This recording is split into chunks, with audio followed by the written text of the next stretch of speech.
So hello dear student, स्वागत है एक बार फिर से आप सभी स्टूडेंट्स का आपके अपने यूट्यूब चैनल वेदर टेक पे।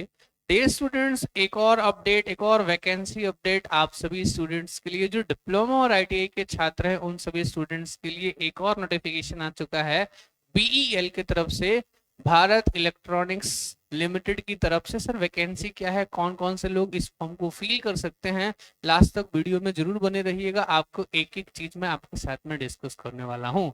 फिर अब सबसे इंपॉर्टेंट बात है कि सर फॉर्म का स्टार्टिंग डेट क्या होने वाला है, एज क्राइटेरिया क्या है, सिलेक्शन प्रोसेस क्या है। फिर मैं बात कर लूँ कि साथ में सैलरी कितने मिलने वाली है। तो इन सारी चीजों पे क्या करने वाले हैं हम लोग, डिस्कशंस करने वाले हैं। चलते हैं सर, स्टार्ट करते हैं। देख लो आप ध्यान से, Bharat electronics limited, right, Bharat electronics limited, जिसमें बात करी गई है कि ये क्या है, गवर्नमेंट ऑफ इंडिया का इंटरप्राइज है जो मिनिस्ट्री ऑफ डिफेंस के अंदर आता है। सर इसमें बात कर लेते हैं कि इसमें पूछा क्या गया है, details of post minimum eligibility criteria and पे स्किल्स क्या रहेगा, ये सब कुछ इसमें डिटेल दिया हुआ है। तो मैं आपको एक बार बता देता हूँ। अगर आप इंजीनियरिंग असिस्टेंट ट्रेनिंग की पोस्ट के लिए फॉर्म को अप्लाई कर रहे हैं तो कौन से स्टूडेंट इसमें क्या है, एलिजिबल है, एक बार ध्यान से सुनिएगा। 3 इयर्स डिप्लोमा अगर आपका किस में है, ध्यान रखना किस चीज में, कौन से में, इलेक्ट्रॉनिक्स में या फिर इलेक्ट्रॉनिक्स एंड कम्युनिकेशन में। इसी वाले जो स्टूडेंट्स हैं उनके लिए नंबर ऑफ पोस्ट कितना रहने वाला है, 6, जिसमें यूआर में 2, ओबीसी में 2, एससी कैंडिडेट का 1 सीट और एसटी का क्या रहेगा, 1 सीट रहेगा।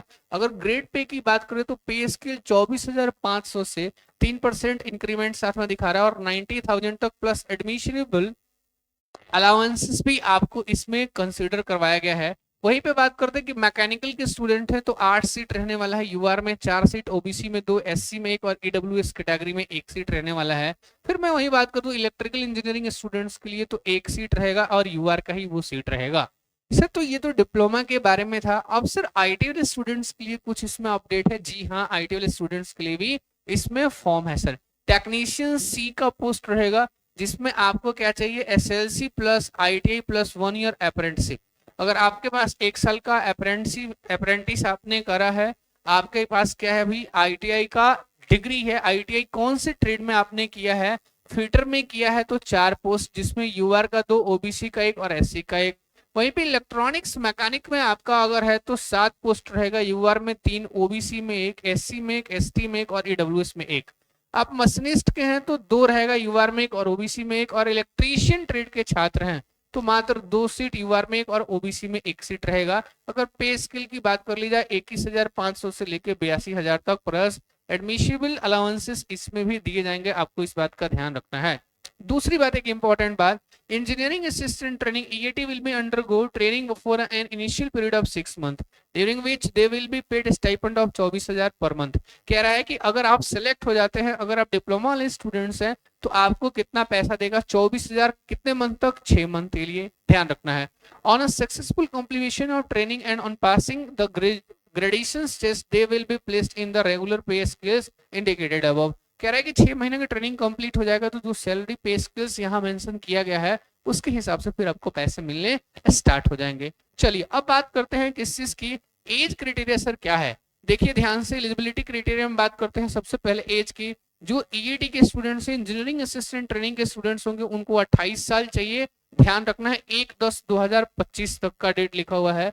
दूसरी बात, अगर आप किससे टेक्नीशियन के लिए हैं तो 28 साल ही मैक्सिमम एज आपको चाहिए इस फॉर्म में। दूसरी बात, अब आ जाओ नेक्स्ट बात कर लेते हैं किस चीज की, एजुकेशन क्वालिफिकेशन। तो आपको ऑलरेडी मैं पहले समझा चुका हूं। सर इसका सिलेक्शन प्रोसेस क्या होने वाला है, इसके बारे में एक बार क्या कर लेते हैं, बात कर लेते हैं।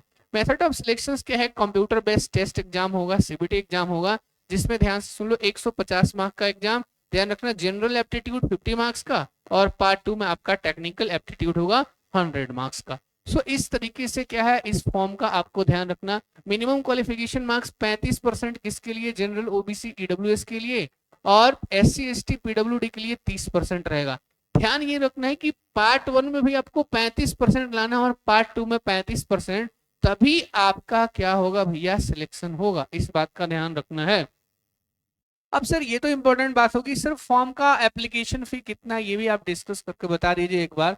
तो 500 रुपया प्लस 18% जीएसटी, मतलब 590 रुपया आपको फॉर्म का क्या करना है, पे करना है। ये भी बात आपको के लिए क्या रखना है डियर, ध्यान रखना है। तो ये कंप्लीट इंफॉर्मेशन था किसके रिगार्डिंग, ये कंप्लीट इंफॉर्मेशन आपकी वैकेंसी आई VEL की, उसके रिगार्डिंग हमने आपके सामने रख दी है। उम्मीद करता हूँ सारी चीजें इसमें से क्लियर होंगी डियर। आगे अगर मैं बात करवाऊँ इस चीज की कि आगे कोई इंपॉर्टेंट इन्फॉर्मेशन इसमें नहीं है जिसके लिए आपको जानकारी देनी पड़े, तो जितनी बात हमने बताई, जितने भी एलिजिबल कैंडिडेट्स हैं इस फॉर्म को जरूर फिल करिएगा, क्योंकि इसमें सैलरी क्या होता है, अच्छा होता है, और कम सीट्स में जॉब होने के थोड़े चांसेस क्या रहते हैं, ज्यादा रहते हैं। तो फॉर्म को जरूर फिल करिए और एग्जाम के प्रिपरेशन बढ़िया से करिए। ऐसी ही अपडेट्स और जानकारी के लिए चैनल को सब्सक्राइब जरूर कर लीजिएगा। Thank you so much, take care, bye bye students.